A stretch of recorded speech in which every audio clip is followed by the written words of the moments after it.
So today we are going to be talking about the various global risk surveys and how useful they are to us. And Abdul will be giving us some examples, real life examples of how he's used it in his area to support his board with understanding what's out there. And I'll leave that to Abdul to go through later.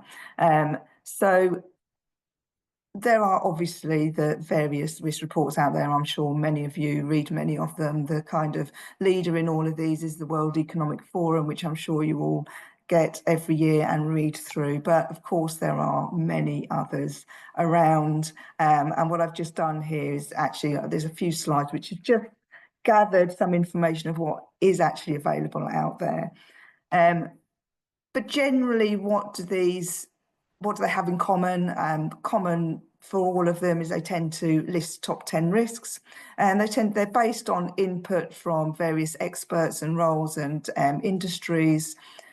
They will provide variance from previous years, so you can be able to see kind of year-on-year changes. They'll tend to look at either the short-term 2-year outlook or the longer-term, depending on which one you look at, and then they'll have a split down by various different criteria. They're all slightly different, but some ones, their likelihood, impact, different industries, different types of stakeholders, splits geographically. And then obviously the World Economic Forum has some really interesting kind of linkages and visualization around those linkages. So they can be quite complex, quite a lot of information.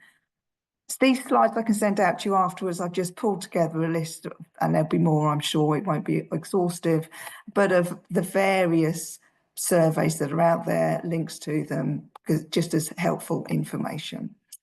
But of course, the one we're really interested in is the IRM Risk Trends Survey. And we've got Andrew here, as I said earlier, who's going to take us through just how that survey is pulled together. As usual, please do put your hands up. Please feel free to ask questions as we go along. Andrew will stop at the end of his kind of walkthrough presentation to take questions. So I do encourage you to ask him while he's here. So Andrew, I'm going to hand over to yourself to present yours. Excellent. Thank you so much. Hi, everyone. Thanks for joining us today. My name is Andrew. I'm the content manager at the Institute of Risk Management. In this session, I am going to walk you through the process of creating a successful external risk report with a focus on collaboration, managing long lead times, and editing your content effectively. So this is about producing something valuable, something timely, and engaging for our community of professionals. With that in mind, let's go to the first slide, where I'll be just giving you a brief overview of how we put together the IRM Risk Trends report. If you haven't had a chance yet to check it out, we'll be sharing a link today for you to download it for free. This year's report featured 18 entries from our regional and special interest groups around the world. We also developed a survey that helped us to shape a bigger picture on how risk practitioners are feeling about the general risk landscape at the moment. So the Risk Trends publication focuses on emerging risks instead of trying to sort of predict the future. So rather than guessing outcomes, we believe it's more important to understand how fast things are changing and the global challenges businesses and practitioners are facing. We're going to take a look at what it means to put together a report like this. So one of the key takeaways here is that a high quality report needs a lot of time. So typically for us, we like to set aside about 5 to 6 months from concept to publication. I'll break down the timeline into 4 key phases here. So in the first month, we look to define the scope and the key themes of the report. We then move into the outreach and securing contributions process. Months 3 to 5 are usually all about writing, editing, and refining the content itself. And then finally, in the last month, we polish the report and publish it widely. Being strict but realistic with our timeline helps us to stay on track without burning out all of our contributors and editors. We'll be taking a look at the biggest asset that we have at the IRM, which is our network of experts and practitioners. When we call on practitioners to contribute, we're very much tapping into the frontline insights. These are people working in the thick of what is happening in the world of risk. The key for us is to make the process as smooth as possible. So we need to be clear about what we're looking for, provide deadlines and support, and encourage a mix of case studies, commentary, and forward-looking analysis. The collaboration process isn't just about collecting articles, it's about shaping a shared voice for our report. One of the most valuable components of this year's report is the research and data we've gathered from within our own community. We conducted an IRM members survey to gather fresh insights directly from risk practitioners. This wasn't just a data gathering exercise, it was about bringing something new to this year's publication by capturing the real-time pulse of the profession. We asked members about the biggest risks they're facing, the tools that they're using, and what they see coming next. These responses helped shape the key themes of the report, from ESG risk maturity to concerns around AI and geopolitical instability. Gathering the data is only a part of the process. To ensure credibility and value, we validate the findings through peer review and expert analysis, bringing in subject matter experts to help interpret the data and draw meaningful conclusions. We also made it a priority to address data and knowledge gaps that were highlighted in past reports. For example, previous feedback asked for more depth on supply chain risk and the intersection between cyber and operational risk. So we made sure to fill those gaps this year, and we did that by highlighting questions around those topics in our survey. Finally, we included trending concerns that readers themselves have raised in previous publications, such as climate risk and regulatory overload. Listening to that feedback allows us to stay both relevant and responsive, and that is what reports like the Risk Trends report are for. Essentially, they're an opportunity to answer our audience's questions. Once our contributions start coming in, we move into the draft and review phase, where the report really starts to take shape.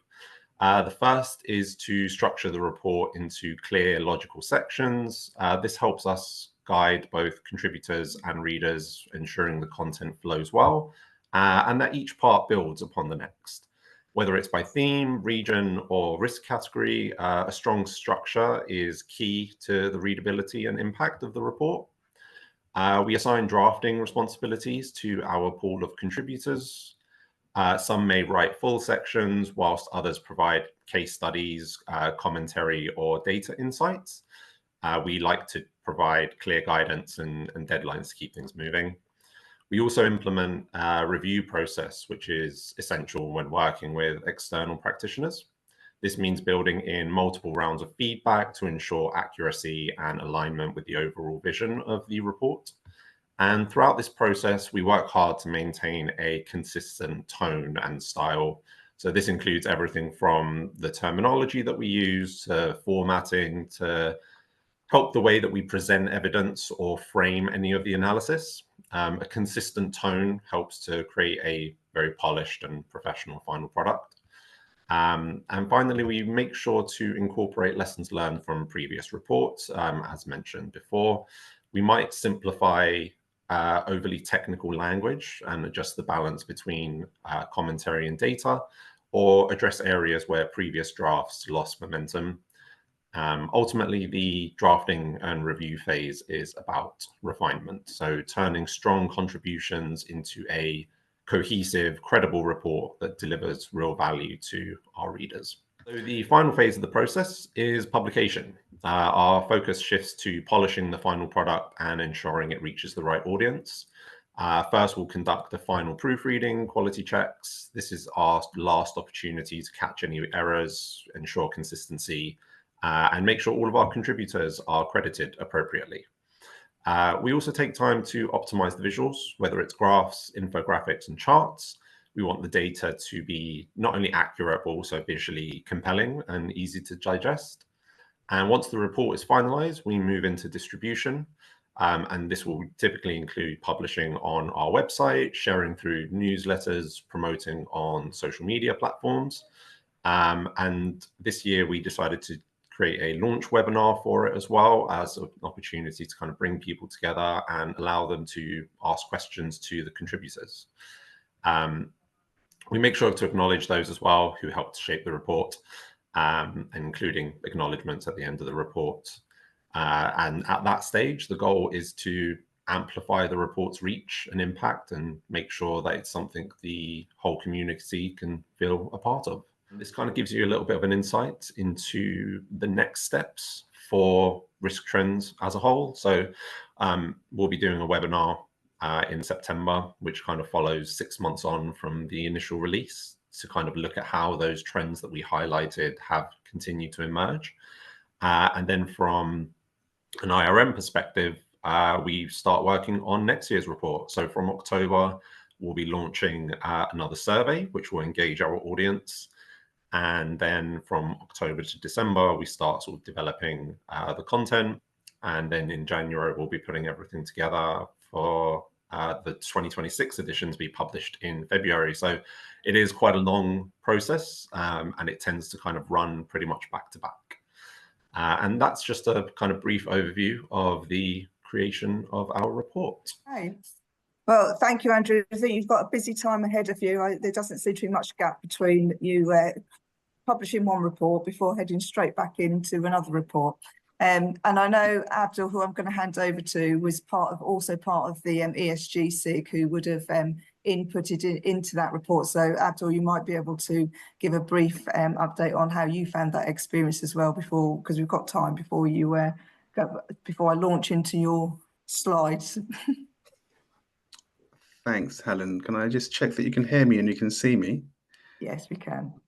Yeah, as Andrew described earlier, the chair of the ESG committee, Anita, would write to us and say, I've been in touch with IRM. We're thinking about the publication of next year's risk trend report. Could you first declare that you're okay to contribute and then come up with ideas and explore what the key themes are that we're observing from our sectors within the limitation of ESG, obviously, because we're contributing towards the elements or risk elements of ESG. And usually over Christmas period, we would contribute, which would then be passed on to IRM. And as Andrew described, in the next phase of the processing starts. And we don't see what's accepted, what's not accepted until the publication comes out. So we sort of put our contributions in as a group, and it gets published in that way. So if colleagues attending the webinar, if you want to get involved, please get in touch with the relevant SIG committees and put yourself forward so you can also contribute towards the risk trends publication. Our Audit and Risk Committee at the Royal Institution of Chartered Surveyors, RICS in short, is very proactive and also quite holistic and also very detailed. So they've looked at our strategic risk register and said, okay, so we've identified the strategic risks against the achievement of RICS strategy, but obviously we're very much reliant on what happens outside of RICS.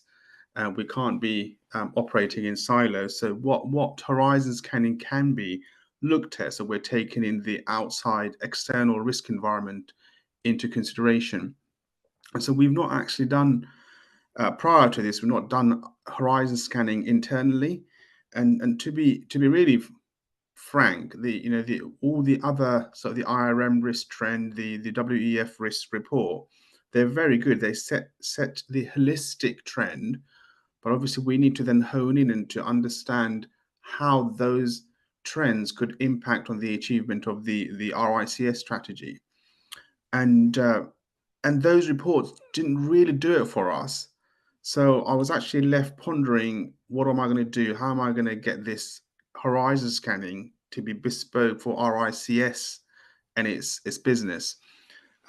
Fortunately, we do have an economist team, and we have a chief economist within the RICS, and their they actually routinely scan the horizon, but only from a global economic perspective. So I suppose we had a starting point, but it was a matter of expanding the horizon scan to include other factors which would be linked to this RICS strategic risk register. And we didn't really know all the answers. Even the economist team was saying, well, we don't understand, like people risk, how are we going to look? But I said, well, let's start somewhere. And the first slide, after the introduction slide, what they've done is we agreed a template on what it could entail. And the first one, what they've done is they looked at the global economic growth prospects, and it sets the scene for global economic growth. It captures any outliers which may pose as an emerging risk and so forth. This is what you're looking at is the Q4 Horizon Scanning Report of 2024. And the outlier there was about President Trump election victory and the trade policies which could threaten trade relations. And then within that same page, it sets the scene for UK economic outlook. So it really starts right at the global perspective from an economic growth perspective, and then comes into UK perspective to set the scene. And then the next slide, we will see that the focus then moves on to interest rates. And again, it starts off setting the scene for global monetary policy, further capturing any outliers on the monetary policies, such as the US Federal Reserve's indication of rate cuts. And then it hones in on the scene for UK market prediction and base rates. So quite general and high level so far, and non-specific to the built and natural environment, which is the sector the RICS operates in. But however, RICS is a global organization, and therefore the global perspective is equally important as the UK perspective.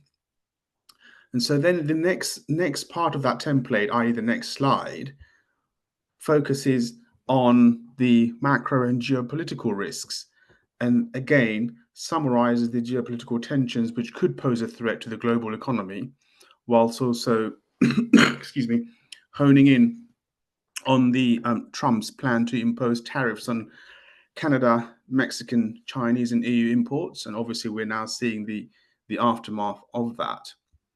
And then it moves on to the next slide, which was about commercial real estate. And although I've put in about, I don't know, 5 or 6 slides, it's actually a 2-page report. And I'll come on to that once I've the rationale behind that. So the commercial real estate trends, again, provides a high-level overview of commercial market conditions, but still non-specific. So the final slide that I want to talk to is around the construction market, which is actually specific, which is related to the built and natural environment sector. And that then focuses into the nations where RICS is either already operating or considering entering the market. Example, we're about to set ourselves up to operate in Saudi Arabia, and then we can see that the construction market is going to double in the space of a year. So what we're now doing is using the report on a quarterly basis and asking the business directorates to consider how this may be useful for them to make informed decisions. We're also mindful that the horizon scanning could be even more specific to RICS strategic objectives, and thus asking colleagues to identify what is the gap, and so that we can assess if the gaps can be incorporated. So I'll give an example. When I shared this output with one of the directors at a few of the directors at RICS, one of them said, look, the first few pages of this report I would definitely use to give high-level flavor of the market conditions in my presentation, so I would use it. But will it help me to make business decisions? No, it won't. What will help me to make business decisions is we know that there's a shortage of surveyors in this sector, and we know that we want to attract into that profession. But at the same time, the UK has a lower birth rate. So once you've got a low percentage of people going into this sector, you've also got a low percentage of a low population. So therefore, there's like a decline over decades when you look into the future. So what I want to see is university intakes subject related to this sector, and that would really help them to make those informed decisions about where to focus their attention on attracting people into this sector. So we haven't got the final product. We've got a good starting point, which the Audit and Risk Committee has welcomed with open arms, because at least it's giving some sort of intelligence specific to RICS sector it operates in. But then the business is saying, yeah, but give us a bit more specificity, and that has yet to be worked on in the coming quarters. I mentioned that this was a two-page report, so I'm sure we all know this. As soon as you send a report and it's above 20 pages, people often read the executive section and that's it. And what we didn't want is lose the attention of our colleagues within RICS. So we thought a 2-page summary is the best way, because at least they might just read. So what I've done as part of my objective this year is gone around the whole organization saying, this is what we produced. What do you think? How does it look? Will you use it? And the response is, yes, we will use it, but can you give us a bit more specific intelligence in addition to what you've given us? And they've given us some feedback. So in being really frank, the horizon scanning reports published by other organizations are good, but are not specific to our organization. We had to develop something that caters for us. We're not there yet, but we've made a start, and it's been well received so far. And on that note, I would really welcome feedback from you. Any ideas? What are you doing in your organization? So please come in and tell us about your experience in this horizon scanning aspect. Thanks, Abdul. Really, really interesting, and really interesting to see how you've practically kind of looked at various, let's say, quite high level aggregated views and honed it in to be more specific for your own industry. So as Abdul said, it'd be really interested whether anybody else, any of the other participants, have got thoughts on what they've seen, what they do, what's useful, just to share with the group. Really interesting presentation, Abdul. I did actually put a note in the notes section in the chat, because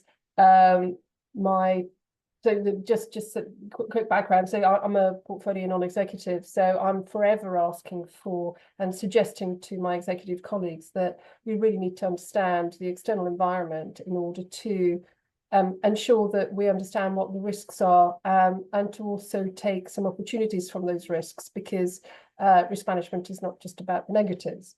And I would just really love the approach that you followed through. The real challenge that I find is if boards even go down the path of doing this level of horizon scanning, the real challenge I find is how to make it specific to the business, because I've seen a number of occasions where we have high-level economic data or high-level geopolitical data, depending on which industry or the organization you're at. And then there's a lot of head scratching as to, well, okay, so what does this actually say? I think one of the steps that I'm taking is I'm actually I'm training myself around future analysis, because there is actually a science based around that, and it's not just about chaos theory, but there is a way of how do you take a future forecast and how do you make it specific to the organization. So that there are methods of doing it. I don't yet know what they are, but come back to me at the end of June and I'll hold forth all about it, because that's where my training is. But thanks for that. Really, really interesting. I'll take you up on that. Use it. You'll be in the next webinar, no doubt. Any other thoughts from anybody? Just what works for them, frustrations, just generally, what you can take out of these global reports. I always find them, they are by their nature very high level. There is some interesting trend analysis in there. I think but the world has become, I think the one problem for risk managers is the world becomes more and more unstable and volatile. The annual trend reports at a point in time are exactly that. They're a point in time. And as we know, time moves on particularly fast at the moment with a certain president in power. It's tricky to keep up with things.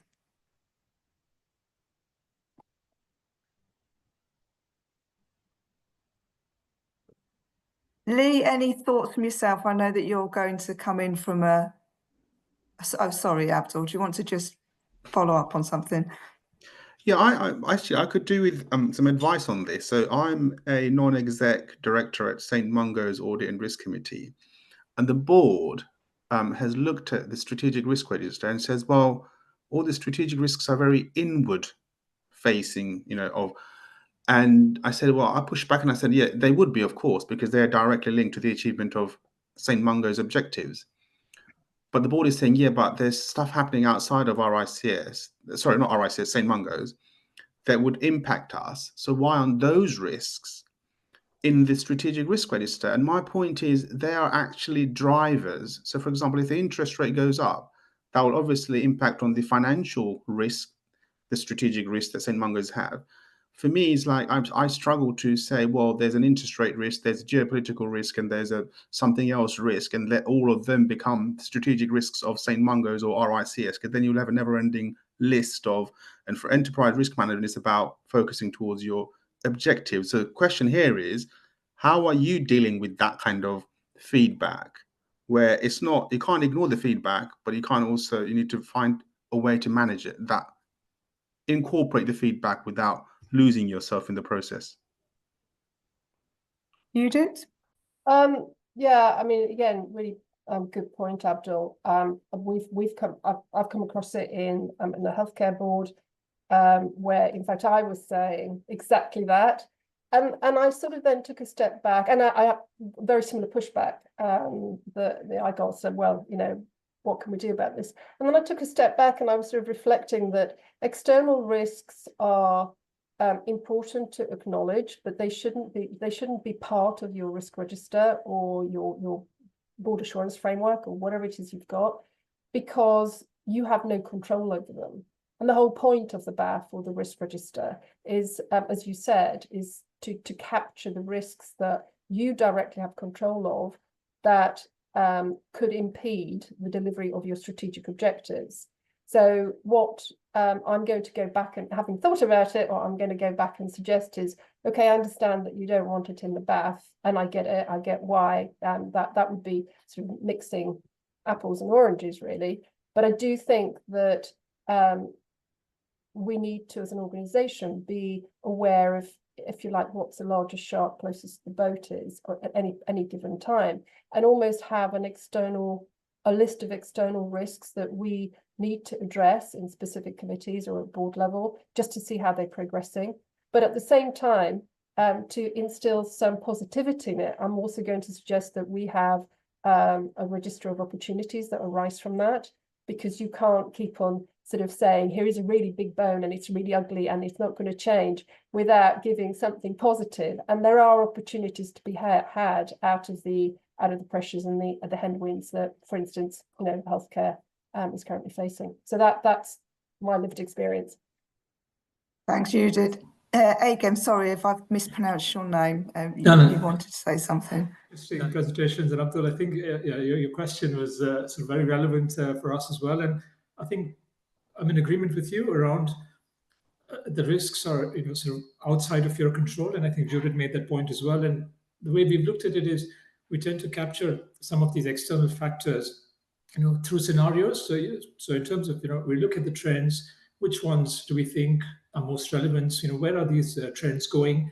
And then a lot of the external environmental sort of trends become part of that scenario narrative. And then it's more around what's the impact of these scenarios on your internal risks.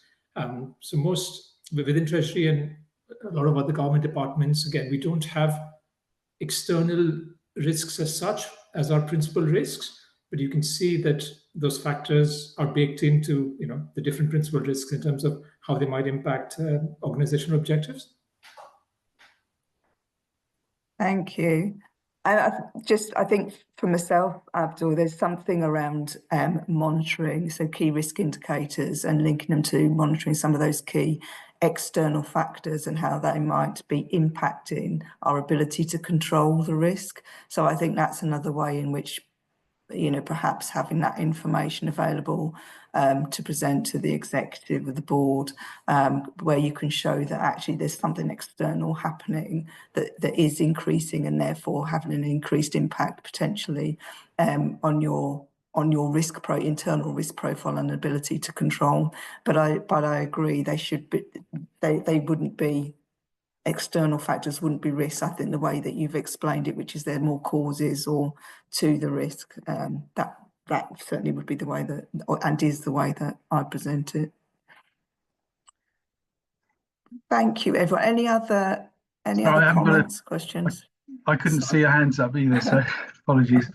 I think that's all very interesting in terms of the discussion so far. I think the key element to this is going back to what you were saying earlier on in terms of really thinking about it from a strategic point of view and mapping your strategy to your risks. I think people are very good at doing a summary against categorizations, but they don't always feed that through to get a more comprehensive view to look at the strategic elements.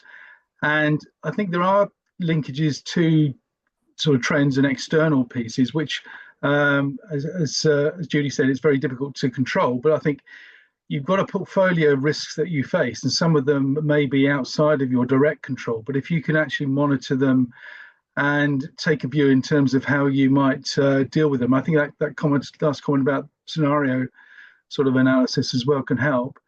The other thing I think it links into, do you classify things as emerging risks and keep a track of those separate to your main sort of risk view?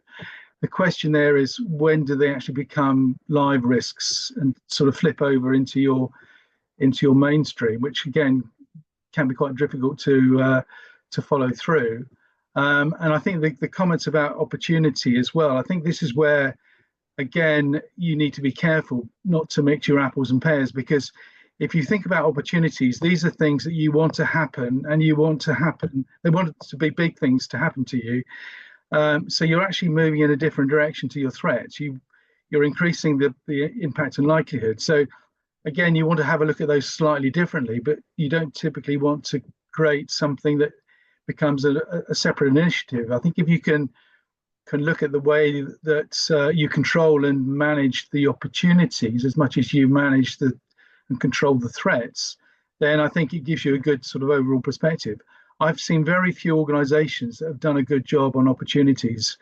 There's a lot of conversation about it. There's a lot of information in terms of what we're trying to do, but actually practical insight is very very weak. And I think if you look at particularly the ESG areas, there's so much talk about making sure you focus on both the threat and the opportunity. And I think it can be a real stepping stone in terms of how you take risk forward if you can actually get that engagement. Because I think you can also engage different people within the organization. People like sales and marketing people are very positive, and they're looking for new markets, new ways of doing things. And they're not so focused on the threats and all the negative things. So again, to make sure that you engage everyone across the organization, you do need to take a different sort of view in terms of how you look at risk. I'm sort of talking to you because I do a lot of work with the IRM around risk in the boardroom. I run a course called Risk in the Boardroom for the IRM, so work with a lot of board members, and we're spinning that off to work with a more in-house board activity as well. So not just talking around the sort of the public courses that are being run, but try to focus attention on how individual boards cover these areas. So really interested to hear from you in terms of some of those practical things that you're highlighting through the points that have already been made. I'm going to hand over to Lee, because Lee also interested from a CRO board member, from a NED board member, how you look at this, what's useful to you, and how you look at it from a board member's perspective. Yeah, thanks, Helen, and really, really interesting discussion. I think Andrew's provided some really good strategic context, and that point about information in national reports is really useful. But the thing I was struck with was Abdul's point, and actually Lewis has made the point about making it real. And I think that's a key, because it's bridging that gap between risk reporting and business decisions, because otherwise, if those two things aren't connected, you'll switch off the board and they won't engage. So I think there's a couple of things, a couple of observations that spring to mind. One is about moving this from an annual tick boxing exercise to making sure it's integrated, risk management is integrated in decision making, showing the relevance of that decision making is key. And there's a role here for NEDs to push for risk insights and to ask for that real-time strategic information to be informed by risk, not just looking back. So how's this driving us forward? What tools and techniques are we using, like scenario planning or stress testing, to show that this context that we're talking about, the business is prepared for that in the best way. So there's a bit of looking back, but there's a lot of looking forward in the strategy and where are we going as a board that's really important. So I think bridging that gap is the first observation that I've got. I think the second is about the culture of risk ownership and making sure that risk isn't just owned by the CRO or the board, but it's owned throughout the business. And so there's some questions that you can ask, at board level, who owns a key risk and how is that ownership driving action? And you'll soon start to understand whether or not it's a CRO that's driving it or whether actually it's a culture that the organisation is risk aware and it's using risk and an opportunity to drive things forward. Probably the only other thing I was going to add, Helen, just for those that aren't NEDs, just taking a step back and just reinforcing the difference and that creative tension that there is at the board. It's not just about the report, it's about who is around that table and what their various contributions are. And where I've seen this work really well is when NEDs bring external context in and they ask challenging questions, but are constructive in that approach. So the support and challenge at the same time. But they're absolutely not running the business. That is not their job. That is for the executive. But where the executive is drawing from that knowledge and that expertise outside of the business to get the best the best that they can from the contributions from those around the table. And that's when it really works well, when people understand what their roles are and they're not trying to do someone else's job, but actually the point I wanted to make is that NEDs at a board are not looking to catch the executive out. What they are acutely aware of is that their contributions will be judged not just by the chair, who will be conducting their appraisal, but also by other NEDs. And when you're in a high-powered board environment, actually some of the peer pressure, when you're sitting around a table with some really inspirational, intelligent individuals, you as a NED have to up your game. So there's some tension that isn't always surfaced, and I just thought this was an ideal opportunity just to explain that, when you're having presented to boards and being on boards, it's not just the subject that is context within how that lands. So if you can work with a contribution, so if a NED says, have you thought about this? Probably my advice is to say, actually we have, but we will take that away and have a detailed look in the light of the conversation that we've just had, rather than a yes, we've thought about it, go away, we don't really want to be at this meeting, and actually just nod this through. Because what that's going to do, it's going to generate a culture where the NEDs are getting closer to the detail because they're not being sufficiently assured by the executive that the executive have got grip. So the more, you don't need to have all the answers, but actually if you've got a culture where you've got a healthy culture, where you've got constructive challenge, and that works both ways, I think you stand more of a chance of actually getting risk on the agenda and actually driving things through. But there's some observations really, Helen. I mean, there are lots of really clever people and exceptional people on this call. Be interested to get some feedback from colleagues about how they've used the boardroom to drive risk.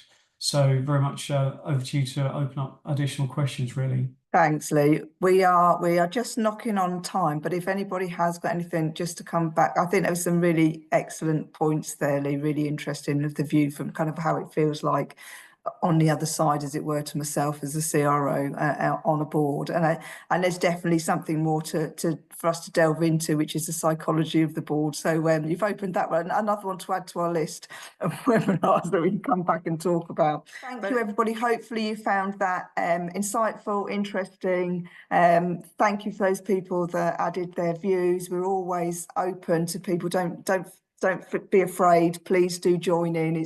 It's always good for us to get a community to discuss, and that's what these webinars are for, really, is to share ideas and to support each other. But on that note, thank you very much for your attendance, and we will see you again soon, hopefully.